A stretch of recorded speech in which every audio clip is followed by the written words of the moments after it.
Well, in a city in crisis, Baltimore City's Board of Estimates pushed back a vote to renew the city's subscription for the Shotspotter program. That program uses audio sensors, which are mounted on buildings and light posts throughout the city to identify the locations of gunshots and then alert police. It happens within seconds. Former FBI agent Dr. Tyrone Powers is joining us live this morning to talk about the program and its effectiveness. Good morning. Good morning. Thank you for having me. This program started in 2018 here in Baltimore. What have you seen it do so far? Well, there's not a lot of evidence it's been extremely effective, and I think that's the position that Baltimore is in, effective strategies.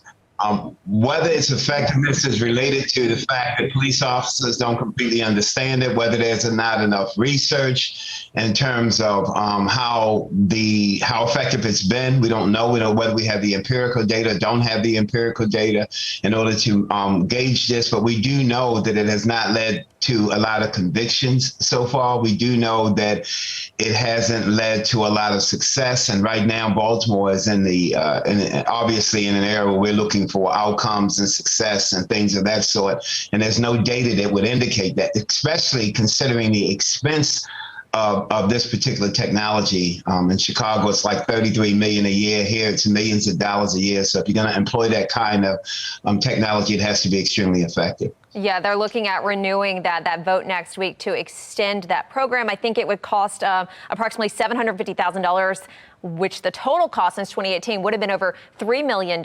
So should they renew it? Yeah, and you have to build into the cost what it does. I mean, think about this. When you send police officers to a shooting, and that's what Shotspotter does, it really raises the adrenaline level of police officers when they get into those particular areas.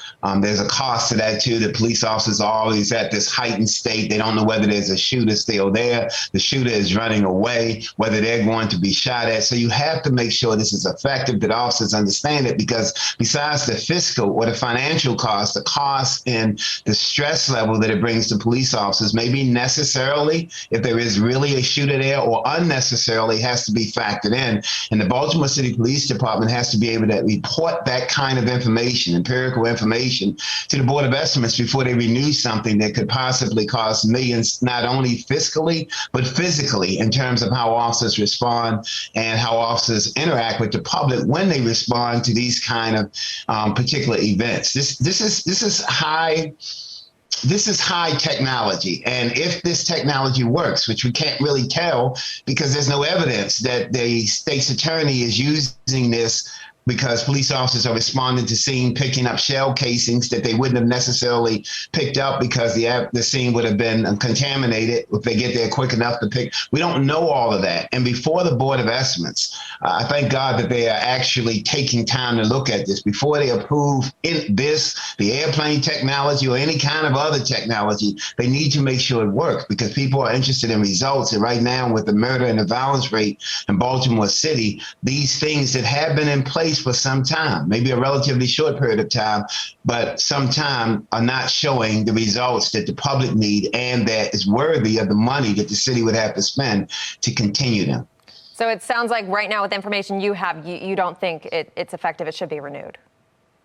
Well, I think that if maybe we don't have all the information, so I don't want to make a rash generalization decision based on this technology. I do know in Chicago, it hasn't been very effective. They did an Inspector General's report there. I also know that it impacted the way police dealt with the community. In fact, when police responded to these areas where the Shotspotter went off, they were more aggressive with the public, whether they were involved in the shooting or not. Obviously, police sense of fear is heightened, and so anyone they saw walking, they began to engage, they began to pat down. We went back to unconstitutional stops. We don't want that to happen here in Baltimore. So I think before you approve it, you have to have all of that information. And if you do not have that information, you can't approve it. You can't violate the consent decree with this technology that may not be leading to prosecutions. And if it is very effective, then you need to train all police officers. You have to be able to report its effectiveness, and it should be dramatically reducing the number of shootings or leading to arrests and convictions between the police and the state's attorney's office. And we have, as Fox 45 News, we requested data from BPD on the effectiveness, the percentage of those calls that produce evidence of a shooting. We're still waiting for that.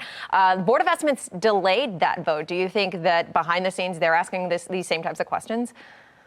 I don't know if they're asking these kind of questions because I don't know if we've had in the recent past a board of estimates sophisticated enough to ask these kind of questions. But what I will say is that they should be asking the kind of questions. They should be asking the kind of questions that you're asking this morning, or doing the kind of investigation, looking into what happened in Chicago and other cities across the nation. Because even when it's been effective, it's been like 30% effective in terms of helping them to collect evidence. But even in cities that we can say that we might see some reason for it, the question is, does it justify the cost? And that's what the mayor should be looking into. The police department should not just be saying that this doesn't prevent us, as they said in regards to the Board of Estimates delay, this doesn't prevent us from continuing to use this technology. They should be telling us why they need to continue using this technology, how effective it's been, how much evidence they've collected, how many arrests they've made, how they've worked in coordination with the state's attorney's office to gain convictions, because that's what people are interested in. They're not interested in just